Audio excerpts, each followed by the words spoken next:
Hey folks, Mr. Bowtie here. Thank you as always for joining me. Now make sure you bang home that subscribe button on the YouTube channel and on my Twitter feed at Mr. Bowtie 1982.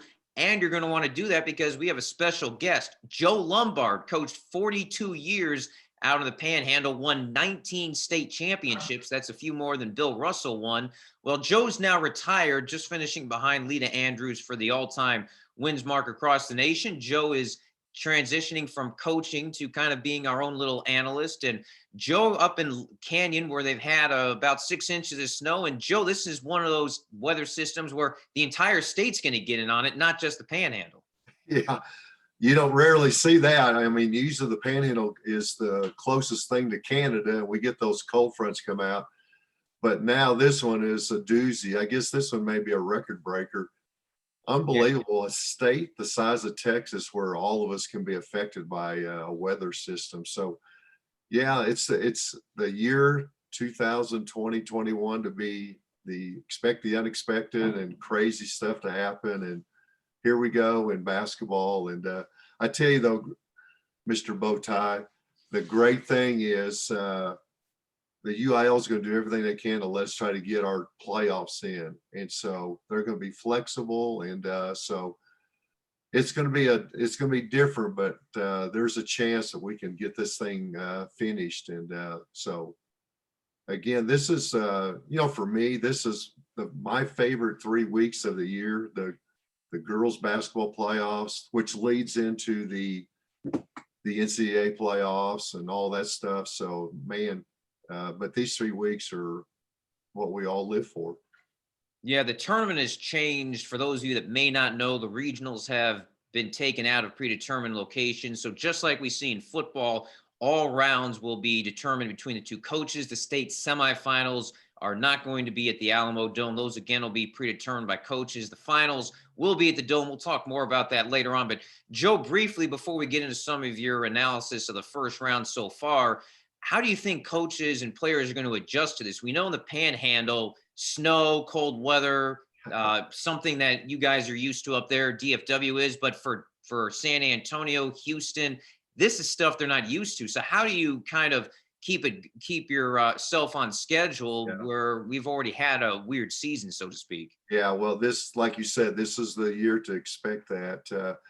No, I think it's definitely doable. It feels way different because you're matching up those bi-district and area and quarterfinal games. And after that, the UIL takes over, but now you're having to go farther. And so, but it could end up being almost like a Tuesday, Friday thing. Maybe it'll be a Monday, Saturday thing, but we have, it's set up, we can make it happen. There's going to be lots of travel, and it'd be fun to put all of our miles together, Greg, and see how far we travel or who wins out, because it's going to be gosh, I don't know, it could be a couple thousand miles how much you travel easily on adding all your trips together. So you travel 4-hour ride on Tuesday, and then maybe on Friday you got a 5-hour drive, and so but hey, I think all of us are willing to sacrifice and do that if we get to play. So that's the neat thing. We're going to get to play. Now this weather brings more things into it than ever. So you just got to be flexible and adjustable. And the UIL has shown that it's going to try to help us. And if we need to move things back a little bit, we can. It's, man, if you have a positive attitude, this can be one to remember, that's for sure. Yeah, it's definitely going to be fun. We'll talk more about the tournaments later rounds as we get through the tournament. But first round, as you mentioned, just about finished. About 25 games have not been finished. And we'll break down each of the classifications. Obviously, the Panhandle and Dallas, where some of the top powers are. 1A certainly is where we see Nazareth always dominating. They had the first round bye. Lipan went to 2A. We'll talk about Lipan in a moment. Joe, are we seeing this once again being Nazareth, or is there anybody out there in 1A that you think might actually be able to give this Swifts team a battle? Yeah, well, it goes through Nazareth. You got to knock them off, and they're the team to beat. We played them earlier in the season, and they're just another typical Nazareth team. They're very good. I like Dodge City as having a great challenge. I think they've been really good the last, I don't know, 5-6 years, and they're in the mix. And I know they're undefeated. And I really think Dodge City's right there with Naz. And then very best, a good friend of mine, actually the assistant to my son at Wall, Chris Slicky is the coach of very best, and they've got some talent for a small school, and they went to the state tournament last year. So I think they're a dangerous team as well. And I'm sure there's some others that I'm not thinking about, but those are 3 at the top of the rankings. I know up in the Panhandle, Claude and Sands are very good teams, and on a given night, I think they could have a chance for the upset. But starts with Nazareth, and then I think Dodge City is right there. Yeah, Dodge City 25-0, Nazareth 22-4. Of course, Nazareth always plays those tough schedules. Dodge City is Region 3, which means potentially we could see another Dodge City Nazareth state final. I think we've seen that a few times. The Dodge City folks, they always have they have the best dressed fans in high school basketball. I always love seeing those on Saturday morning, Joe. So that could happen. The big story, Lipan, about the only team that has been able to slow down Nazareth in the last 6 years. They're in Class 2A. Munster, Douglas, Yorktown among the teams that are undefeated. Obviously, Munster's undefeated record probably a little stronger. How much does it change with Lipan going from 1A to 2A? Well, in girls basketball, if you have a good team, whether you're 1A, 2A, 3, hey, you probably can play on the next step up. So I'm sure Lipan is going to be right in the mix. But here's a couple teams I think you need to make sure you watch. I think Munster is too. I think Munster, I believe they got to the state championship game last year. Have a bunch of those kids back, and I really think Munster is one of the favorites. And I think out here in the Panhandle, the winner of the Panhandle High School versus Groover game, Groover won the state title last year, and Panhandle has got a great thing going this year. Those two are going to meet in the quarterfinals. And so I think the winner of that game has a great chance, along with Munster. And of course, there's going to be some others too. Like you mentioned, Lipan's really good. So I think, but those are some of the teams I would be looking for. Region 1 is always really good, and especially in the smaller classifications. And so that's going to be a great game, the Panhandle and Groover game in quarterfinals. Yeah, Groover got both their boys and girls to the semis last year. Groover, the girls won it, boys never got a chance to play. Martins Mill, you can never really forget about. They're 22-4, but they always play a tough schedule. Mason's a team down here in Region 4 that some people think might make it interesting. We know Mason's had success, obviously, in football, but basketball is building up. And as we move into 3A, Shallow Water, we know they're always a part of it. They're 23-0. And again, my question is, do all roads potentially go through Shallow Water? Although Fairfield, who won the 4A title last year, dropped the 3A, so this might make it a little more interesting. Yeah. Well, I think everything goes through Shallow Water. They've got all their kids back from last year. They're very talented and can score. They can. Girls basketball, if you have a team that can score, that really helps. And they get it from a lot of different players. So I think Shallow Water's team to beat. However, in their own district is Idalou. And last year, Idalou and Shallow Water met in the regional finals here in Region 1. And that is a strong region in Class 3A. So Shallow Water is going to have to really play to get out. But they would be the favorite with those several other teams. There's probably 3 or 4 other teams that really have a shot at it too. You have the Jim Neds and the Canadians, and like I said, Idalou and Peaster. I mean, those are some really good teams. But I think Shallow Water is the favorite. Now Fairfield, that's throwing something in the mix there. Obviously, they pulled a great upset last year. I know Fairfield's got some of their players back, and so I have not seen them play, but I would think that they have a great shot to get to the state tournament. Move on to 4A, which Fairfield vacated. Of course, you have a lot of connections with 4A since Canyon was 5A for a while, dropped to 4A. Your son Tate's now coaching at Canyon, but you have Hardin Jefferson 23-0, and even talking to the Fredericksburg folks who would potentially see them in the state semifinals, they're thinking that might be a good matchup. Of course, you have Canyon, which you're familiar with. You have Levelland. You have several other great schools, really both here in Region 4 in the San Antonio area and up in the Panhandle. And with Argyle not having quite as strong of a season, this is kind of the first time in a while, Joe, that we're talking about 4A and not putting Argyle in as the favorite. Well, that's what a lot of people say, but you got to knock them off. Argyle's really good. They just happen to be in a strong district. Bridgeport and Decatur tied for first. Argyle was third, but Argyle had some close games with those people, and I wouldn't count Argyle out. I think they're definitely in the mix. They have that experience, and but Region 1 is loaded. I think there's at least 5 or 6 teams that could win Region 1. It's just quality, just lots of good teams.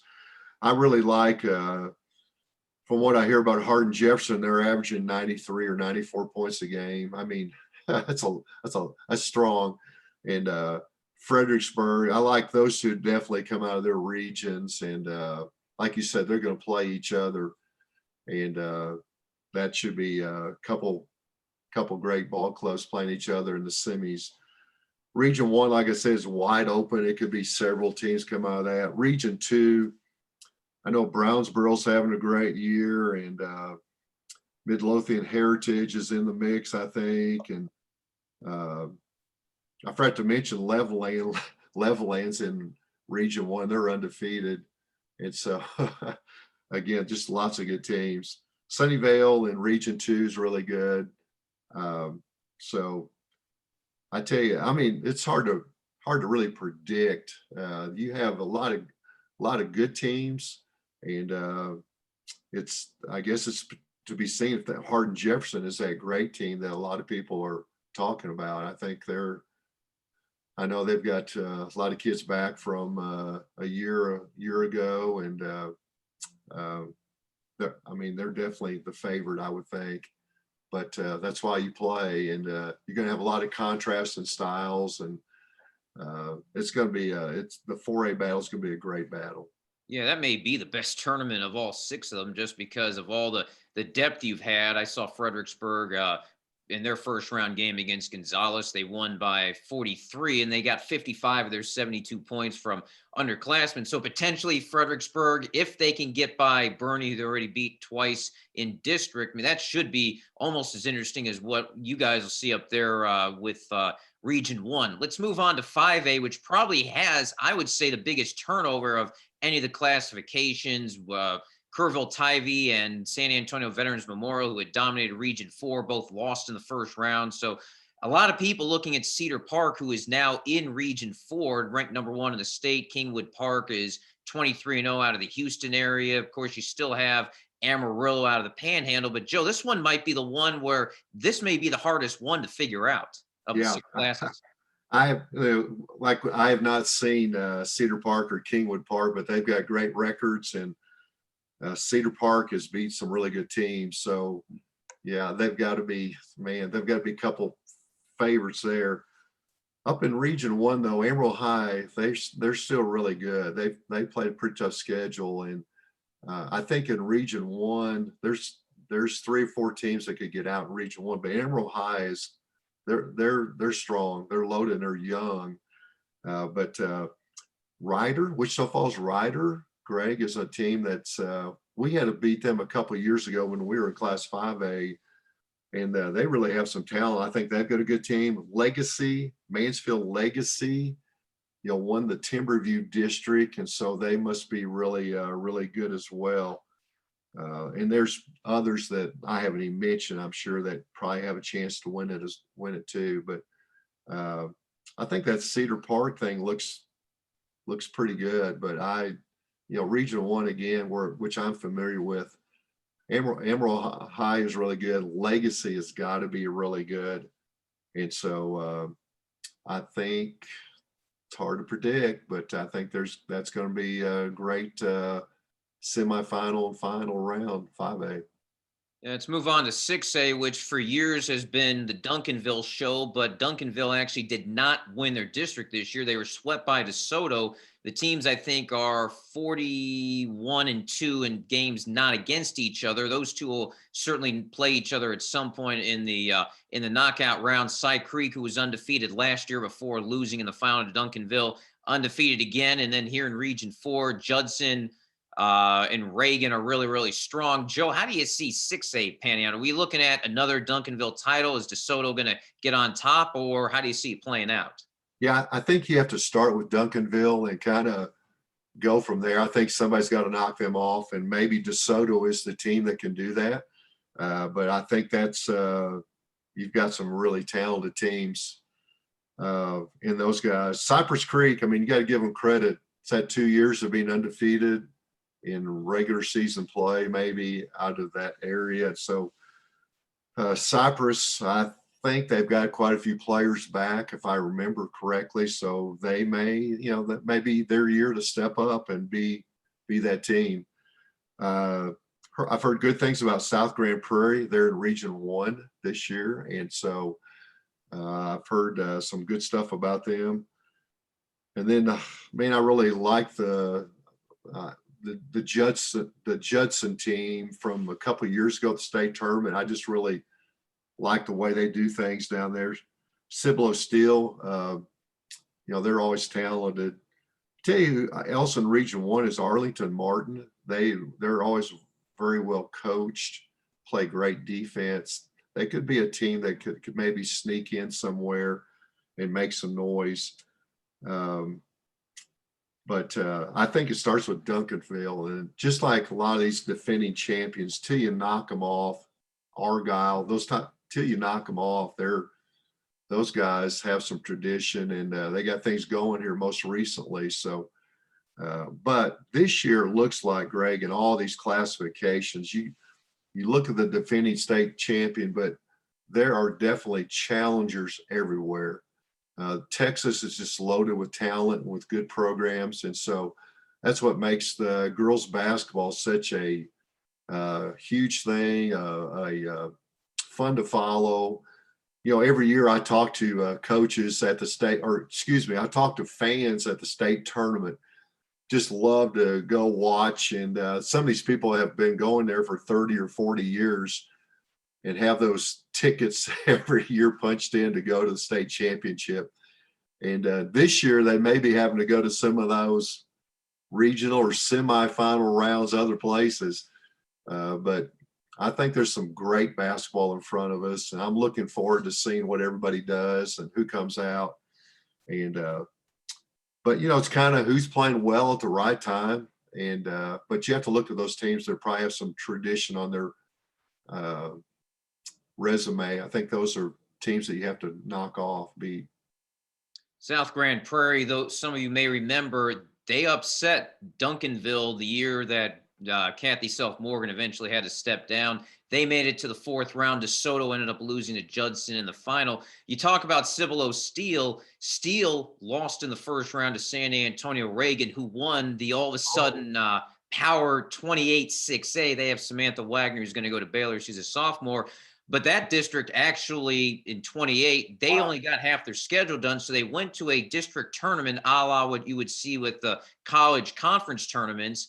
And if Reagan had lost in the quarterfinals, they would not have qualified for the tournament. They ended up losing in the semifinal. Oh, Joe, this gets that's crazy. Yeah. They lost in the semifinals. They won the third place game.